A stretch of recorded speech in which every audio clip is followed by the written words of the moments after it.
This isn't gonna work well. It's fun. Sometimes he's naughty. Sometimes he's nice.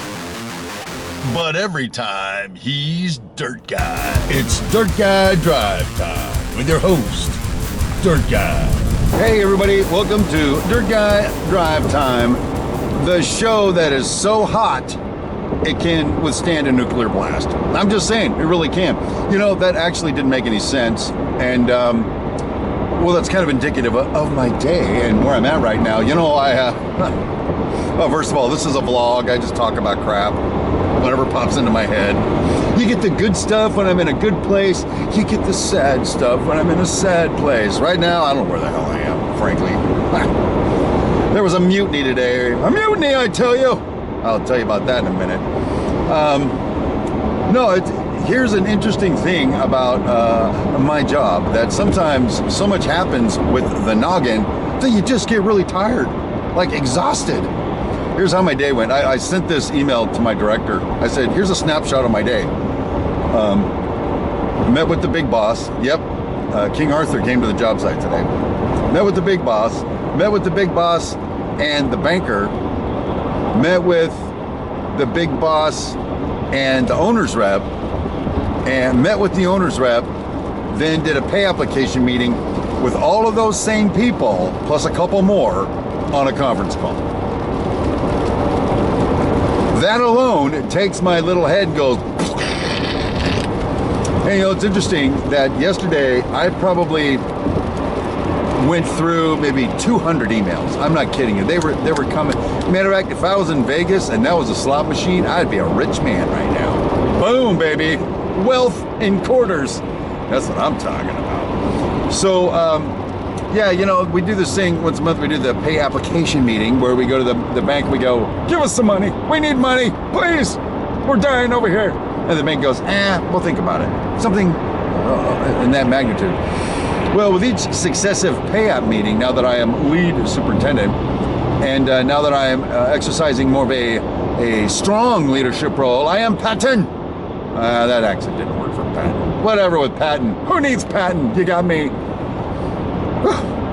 As all that's happening, you know, now I'm more and more in the forefront of some of these discussions. I can't just like lie there trying to hide my dirty fingernails whilst my higher ups do all the talking. And basically, in a lot of cases, just pulling shit out of their ass. It's like, you know, I have the real answer, and it's a better answer than the one you're just making up. But what do I care? Just pay me. So, not being critical of my bosses. They're doing the thing they do to get done what I need done. Anyway, the bank inspector, funny guy. Interestingly enough, I don't know if you know this story or not, but way back in the day, 1996, he was my boss, and he fired me. Who could blame him when you think about it?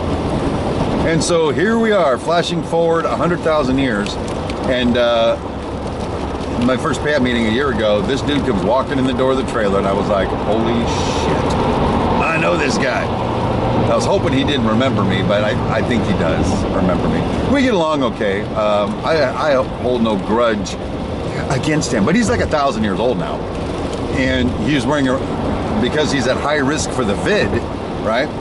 He's wearing a respirator. And first of all, he looked like an alien from another planet. I told him that. I said, dude, you look like an alien wearing that thing. I think he laughed. Either that or he said something under his breath that I can't repeat on this show. Well, I could. I'm just not going to. But we were trying to have a conversation, and you couldn't understand a damn word coming out of his vent.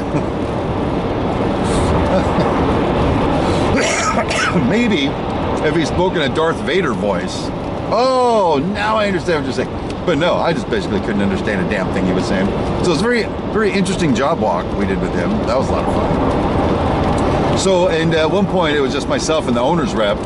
He did his job walk. He was gone on the job for a while. He walked every floor of both hotels. Yeah. Taking notes. Yeah. And he says, I'm a little concerned. I have some concerns, he says. And he starts enumerating things that he thinks should be getting done now. And if they don't get done now, it's going to hurt us in the end. And so here's the tightrope I have to walk. There are things he's saying that I categorically agree with. Yep, you're right.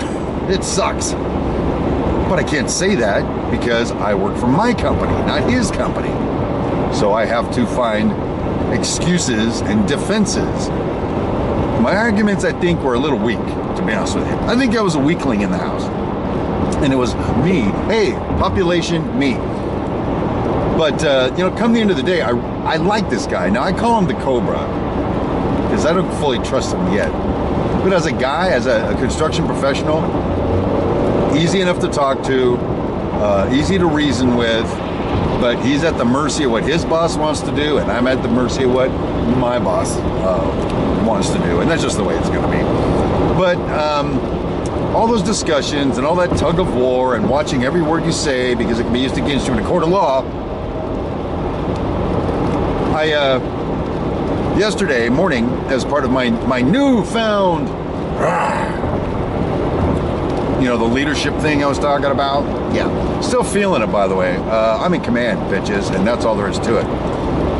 Yesterday morning, I told my team, hey, you know, we're under a lot of scrutiny. The company's laying people off. And I'm getting calls every day from our 2 remaining bosses asking me what you guys are working on. And, you know, I'm making stuff up at this point. I don't even know. So here's what you need to do. Every morning, you need to give me a report on what you did the day before. How hard can that be? Now, some of them not so great with emails in English, frankly. And I said, I don't care. Write it down on a napkin. Write it in Spanish. I don't care. Just tell me what you did. And this way I can compile all those. And my bosses see what I do because I send out like 100 emails a day. And, you know, if you read the emails, you see the depth of what I'm working on. So that's not a big deal. But I was going to compile all those into an off-the-books daily report I sent to the office. Boy, it is raining like a mother effer right now. Sidebar. So I made 3 reminders, daily reports, daily report, daily report.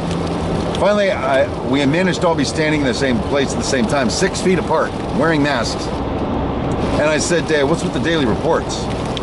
Why do we need to do them? They said. I told you why you need to do them. What's the problem? Well, why can't we just do something else? Why can't we just talk at lunch about what we did? Because part of being a superintendent is you need to have communication skills. You need to be able to write shit down, and that's how I want it done. I'd like you to write down what you did, and you know, we can keep a log of all of that. And now I'm telling them so I can show the bosses this is what we're working on, but I kind of want to know what they're freaking working on. I don't even know. I digress. So rather than doing what the big stick wants done, there was a mutiny. It was mutiny, I tell you. They're like, nope, we're not going to do it. So that really pissed me the hell off. I ain't gonna lie to you. Couldn't get into it with him because I had to jump on this pay application phone call. I had my office door closed, talking to the bank and the owner and my boss, everybody on the phone. My assistant superintendent comes in and I pointed to the phone and I waved him away, not now.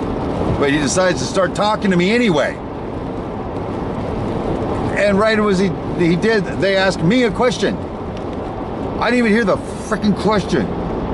I'm sorry, can you repeat the question? Someone walked into my office and disturbed me, I had to say. So on the way home, I called my director and I said, listen, I need a little superintendent to superintendent advice from you, bro. Because I do not want to become an adversary to my team, but I'm really pissed off at him right now. And he said, dude, if that's what you need to do to get your job under control, then you do it. If they have a problem with it, tell them no problem. Nigel would like to see you when he's got 2 checks. Whoa. It's kind of nice getting a little support from I was going to say the man upstairs, but that would be a little blasphemous, probably. So anyway, that's the work front. You know, over on the hobby front, real quick. 2 nights ago, I finished laying all the track in a yard I have. And then last night, I drilled 40 holes and set little feeder wires down and soldered them to the track whilst listening to music, whilst fielding work emails and taking breaks with the wife. And you know something? It was very relaxing. My hobby room is so clean right now and I'm keeping it that way. And it just made it easier to decompress and to come to work. But I need to get on shooting video over there because people are counting on seeing the videos from me, and rightly so, by the way. I got to get on it. So anyway, I'll be working in the hobby room tonight though. Probably not on camera, just to get over the mutiny. Well, I guess that's about it. You know, again, we were on the COVID thing for a while. Now I'm on the work thing, and we're gonna try to get on a new thing at some point. Maybe alien invasions or something. That would be awesome, I would think. So let me give that some thought while you guys chew on this. And until I see you on my way home from work tomorrow with another big adventure, my name is Steve Brown, and do what the boss tells you.